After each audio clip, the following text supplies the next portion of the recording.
Today, I published a story about racial disparities in children's mental health.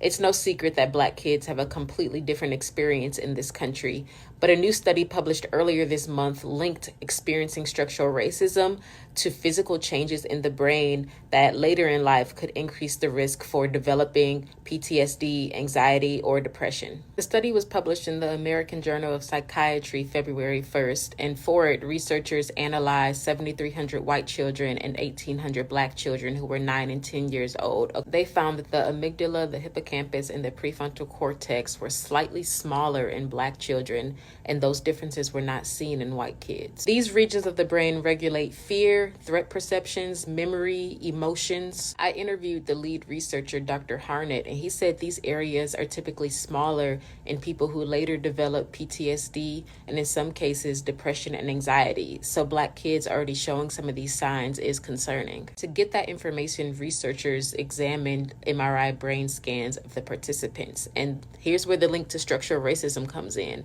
They found that a significant differentiating factor in the sizes and the associated race of the participant was race-related trauma. For example, the study found that white children experienced less family conflict, less material hardship, less neighborhood disadvantage, and fewer traumatic events compared to Black kids. And the education attainment level and income level of the parents had discrepancies as well. So 75% of white parents had a college degree compared to just 41% of Black parents. And the income differences, 88% of white parents made $35,000, whereas only 47% of Black parents made as much. This is just the latest information, but there's a long history of racial disparities in Black mental health and specifically children's mental health, and this story fleshes out the rest of those details. I know all this information can sound very deflating. There's an old saying that you go out into the world, no one will love you out there, but when you come home, we'll love you here.